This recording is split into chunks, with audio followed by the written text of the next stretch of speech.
Bajaj finance से loan लेना है, पता नहीं है किस तरीके से अप्लाई होगा, तो एकदम सही वीडियो के अंदर हो। मैं आप लोग को बताऊंगा कैसे अप्लाई करना है, कैसे आपको लोन मिलेगा। पूरा तरीका आप लोगों के सामने एक्सप्लेन होगा, टेंशन मत लो, वीडियो को पूरा देखो। देखो दोस्तों, मैं आपको बता दूं, बजाज फाइनेंसरी की वेबसाइट पर आप जैसे ही पहुंचते हो उसमें आपको दिख जाएगा भाई बहुत सारे ऑप्शंस है। अपना अकाउंट लॉगिन कर लोगे, ठीक है भाई, आसानी के साथ। यहाँ पे आपको लोन अमाउंट कितने का लेना है, इंस्टॉलमेंट क्या है, सारी सारी चीजें आप लोग को दे रखी हैं।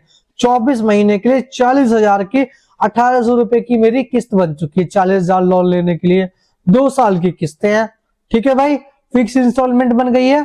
कैसे लेना है मैं बताता हूँ।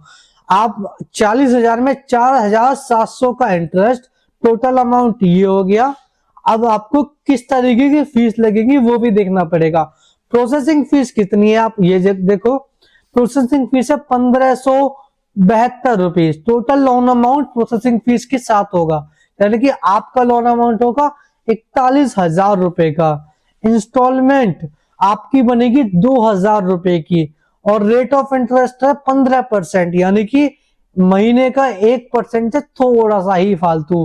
क्योंकि जो नॉर्मल लीजमेंट से आप पेमेंट लेते हो, आप उधार लेते हो, 2% का ब्याज देते हैं, बट यहाँ पे 1% समथिंग का ही है, जो कि आपका ये टर्म लोन है, ठीक है भाई। इसके बाद इसके लिए एलिजिबल क्राइटेरिया क्या है। आपकी एज मिनिमम 21 साल हो, 21 से 80 साल का बंदा ले सकता है। Employ public sector, MNC, private कहीं भी हो, वो उसको वो मिल जाएगा। सिविल स्कोर मिनिमम 650 होना चाहिए, उससे ऊपर होगा तो भी अच्छा रहेगा।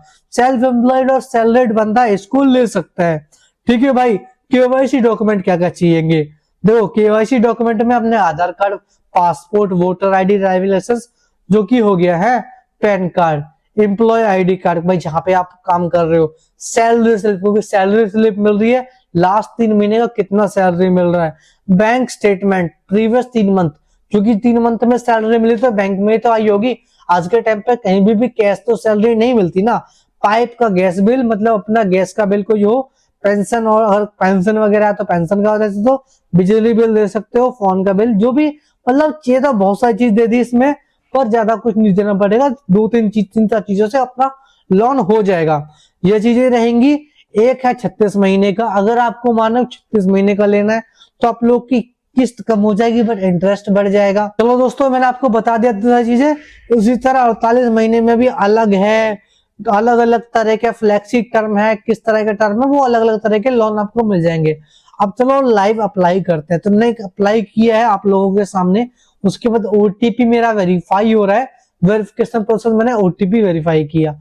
ओटीपी वेरीफाई करने के बाद मेरे से मांग लिया है पर्सनल डिटेल, मेरा नाम जो पैन कार्ड में है, अपना मेल और अपना डेट ऑफ बर्थ डाल के, पैन कार्ड नंबर डाल के, एम्प्लॉय डाल के, पिन कोड डाल के, जो जो मेरी डिटेल्स है सब कुछ कंसेंट को अप्लाई करके मैंने कंटिन्यू कर दिया। एम्प्लॉय डिटेल जहां मैं कंपनी में जॉब कर रहा हूँ वो मैंने डाल दिया। मैं आपको बता कौन सा चीजें क्या करना है वो चीजें मैं आपको दिखा रहा हूँ। ये मैंने डाल देता हूँ यहाँ पे। डालने के बाद इनकम वेरिफिकेशन होगा, जो कि मेरा बैंक सैलरी अकाउंट होगा। इनकम एक्स, ये सब मेरा इनकम वेरिफिकेशन के लिए यहाँ पे मेरा प्रोसेस चलेगा, ठीक है भाई। तो मैंने बैंक स्टेटमेंट दे दिया है, कंटिन्यू करूंगा। कंटिन्यू करने के बाद मेरा बैंक आ गया, एचडीएफसी बैंक में मेरी पेमेंट आ रही है, सैलरी अकाउंट मेरा एचडीएफसी का है। गेट ओटीपी पे क्लिक किया, ओटीपी वेरीफाई किया। ओटीपी वेरीफाई करते ही मेरे पास आ चुका है कि मैं ऑथराइज करता हूँ बजाज फाइनेंसरी को कि मेरी स्टेटमेंट चेक कर ले और मेरा देख ले भाई कि मैं किस तरीके से, मेरा सिस्टम क्या है, मेरा किस तरीके से मेरे को सैलरी मिल रही है, वो सारी सारी डिटेल यहाँ पे गेट कर पाए। तो वो डिटेल्स जैसे ही कंसेंट रिसीव हो जाएगा, मेरी डिटेल्स बैंक के साथ फैच की जाएंगी, वो डिटेल मिल जाएगी। अब मेरा ऑफिस एड्रेस, जैसे कि मैं जिस कंपनी में काम कर रहा हूँ वो मैंने अपना एड्रेस यहाँ पे डालना पड़ेगा, वो मैंने डाल दिया। केवाईसी का प्रोसेस करना है, जो कि मेरा डिजी लॉकर के थ्रू केवाईसी हो जाएगी। डिजी लॉकर से साथ कनेक्ट होगा, डिजी लॉकर में आधार कार्ड नंबर डालूंगा, अपना कैप्चर फिल करूंगा। कैप्चर डालने के बाद मेरा पिन होता है, जो कि डिजी लॉकर का पिन होता है, आपको पता है कैसे बनाता है digi locker. And digi locker के साथ आधार कार्ड को कंसेंट कर दूंगा।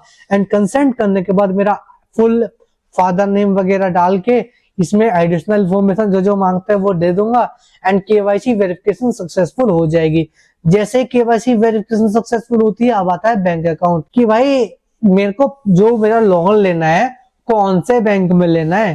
ठीक है भाई, तो मैं इसमें एक अपना बैंक अकाउंट लिंक करूंगा जिसमें वो 1 रुपये डाल के चेक करेंगे बैंक की वह बैंक वर्किंग है, कहीं बैंक फ्रीज वगैरह तो नहीं है। वो चीज इसमें आप लोग ये लोग चेक करेंगे। जैसे ही बैंक वेरीफाइड होता है उनको इंफॉर्मेशन मिल जाती है बैंक से कि 1 रुपये डाला था वो सक्सेसफुल हो चुका है, बैंक सबमिट सक्सेसफुल हो चुका है। लोन अमाउंट है वो पेंडिंग में चला जाएगा वेरिफिकेशन के लिए। ऑफिस एड्रेस के टाइम पे वो 24 आवर्स ले लें, उन सब चीजों में है ना। तो हो सकता है कि उनका रिप्रेजेंटेटिव घर पे आए ऑफिस में, हमारे डॉक्यूमेंट गेट करे और एलिजिबिलिटी चेक करे। अगर सही होता है तो हमारा अंगूठे से ई मैंडेट करा के ई एग्रीमेंट करके लोन डिस्बर्स कर देगा और मेरे को लोन मेरे बैंक अकाउंट में रिसीव हो जाएगा, जो कि लोन वाला बंदा आके वो प्रोसेस करके चला जाएगा। इस तरीके की चीजें होती है, बहुत आसान से आप बजाज फाइनेंस से लोन ले सकते हो। तो समझ गए कैसे करना, पूरा प्रोसेस बता दिया है। अब बार बार परेशान मत होना, ठीक है भाई। Thank you so much, bye bye, take care.